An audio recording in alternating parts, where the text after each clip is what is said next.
This video here is my ploy to get more of you to join BookTube. Hey everyone, my name is Meera. If you're new to this channel, then I hope you will stay, and if you're a regular viewer, then I'm glad you're back. So why BookTube? When you could book tweet, you could bookstagram, you could book blog, why BookTube? I'll tell you why. I am not an expert in any way. I have been actively making videos for just 2 months, and I have been watching videos for over 2 years, but I've picked up a few things, and I feel like these things would benefit you because a lot of people think about starting BookTube and aren't sure if they should do so. So watch this video and I hope I'll be able to persuade you. In BookTubing, you're not just opening up and talking about the thoughts you've had while reading a certain book. You're also making a connection with the person who's watching your video. They begin to rely on you, on your perspective, your reviews. They get influenced and inspired by what you're doing. It's very important that you're genuine. And now you'll ask me, how do I know that you're genuine? You're across the screen. But that's the thing about booktubing. It brings the booktuber a lot closer to you. You have the opportunity to know a person as they are. And so booktubing is a very interactive and audience-driven platform. Before I start talking about why booktubing matters, I just want to quickly point out some of the woes that we have as booktubers. Now, of course, the first one is technicality.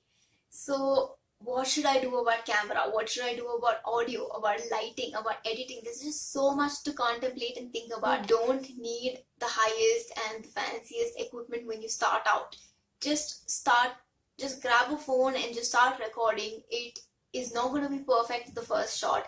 Give it a couple more shots. Just put it up. Just take the courage and just upload it, because you have to start somewhere. And as you keep making videos, you will find out more ways to improve, and you will find out how you can grow and develop as a channel. As for mic, I myself don't have a professional mic. I just use the inbuilt mic that's on the phone, or sometimes I use the mic that's attached with the earphone. Now with lighting, natural lighting is your best shot if you're not ready to invest a lot of money in getting a lighting kit. Of course, sometime down the line, lighting kits are going to be important if you want to amp up your channel and the professional vibes. They are going to be important. But for starters, at least for the first few months or a year, till whenever you deem it's okay, natural lighting is the way to go. So just find a window or an open ground where you can shoot without being disturbed. Finally, editing. There are tons of tutorials online on YouTube, tons of softwares that you can use. It's very easy to start with Movie Maker. And of course, once you've gotten a hang of that, you can move on to other much more better editing softwares. But for any starting booktuber, Windows Movie Maker is just perfect. And for Mac users, you can use iMovie. Now that we've dealt with the technicalities, one of the other thoughts that hounds us booktubers is reception. Many people will tell you that numbers do not matter. Your subscriber count, your views, your comments, they do not matter. But it's easier said than done. As somebody who's just starting out making videos on BookTube, numbers sort of do affect us. We do look forward to even that 1 or 2 subscriber who comes across your channel and who tells you that they love your content. It does make us happy. Now, you can't deny that. Why people say that numbers do not matter is because if you are too focused on the kind of reception you're getting, you're bound to not give it your best in making the kind of content that you want to make. So you're going to get upset if your subscriber doesn't increase a lot, if your videos don't have a lot of views. But that's just something that you can build with time. Believe me, if you are consistent and if you are bringing genuine good content to BookTube, you will get to a point where you're happy with your subscriber count. One of the other things to consider is engagement. If some people may have thousands and thousands of subscribers, but their engagement may not be the same as somebody who has 100 subscribers. It's very much possible, because it depends on the kind of content you create, the kind of person you are, and the amount of time you devote to your BookTube channel. Now, what is this engagement that I speak of? Engagement is when people who view your content like it or dislike it enough to leave a comment, and usually from what I've seen, you may get tons and tons of views but not a lot of comments, because everybody who watches videos on BookTube doesn't necessarily stop to leave a comment. And it's also about how you respond to your viewers and how you respond to your subscribers. So engagement is very much important, and it shows the kind of reception that your videos are getting. Initially, it may be slow, it may be lesser than what you're expecting, but believe me, just keep persisting. That's all you need to do in order to show your audience that you are fully dedicated to BookTube. Now, the third thing is content. Content is just as important as your reception, your engagement, and how technically well versed you are. Now, the questions that booktubers do get bogged down with is A, should I pick the road that's less traveled by? Or B, should I follow the structure that's already in place? It's my opinion that you should do a bit of both. Now, if you make videos that are unique, that are original, that your viewers can't find on other channels, then they have even more of a motivation and even more of an incentive to be a regular viewer.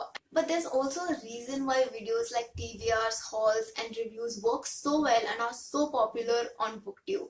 It's because your audience wants to know why you liked a particular book, what kind of books you bought this month, and were you actually able to finish that book that you said you were going to read at the beginning of the month. They want to know that. So it is my opinion that you should make a bit of both. Do really unique and original content that you spend time on brainstorming. So set aside some time in the week to pen down video ideas that aren't common. This will give your channel the boost that it needs. But also you could make videos like TVRs and reviews and wrap-ups and hauls and vlogs, because they work really well and help your audience get a feel of what kind of content they can look forward to. Now, the fourth concern that some of us booktubers have is constant interaction.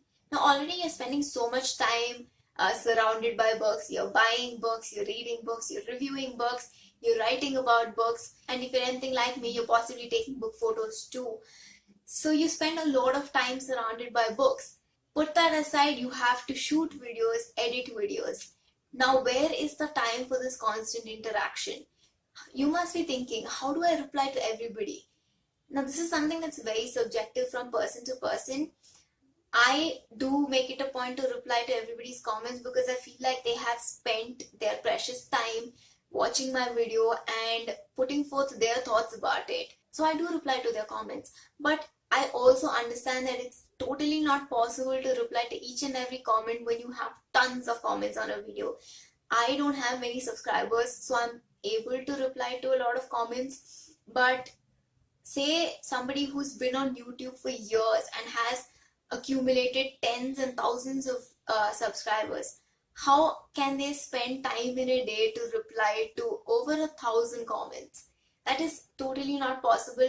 And as viewers, I hope you understand that it's not feasible either, because we already spend so much of our time surrounded by books, doing book related things, that constant interaction, while it shows that you care so much, it's okay if you're not able to. Time. This indicates not just the time constraints that we may all have, but also how long should my videos be? If it's too long, are people going to watch it? So with regards to time constraints, I will suggest pre-filming. Pre-film as much as you can. In a single day, you can easily get done with 4 videos, 5 videos. So just shoot them beforehand, and as and when you need to upload them, you can edit it the night before or the day before.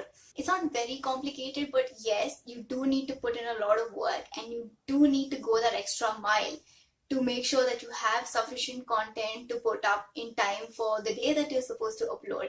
Now, you may think that the shorter the video, the more probability that somebody will watch it.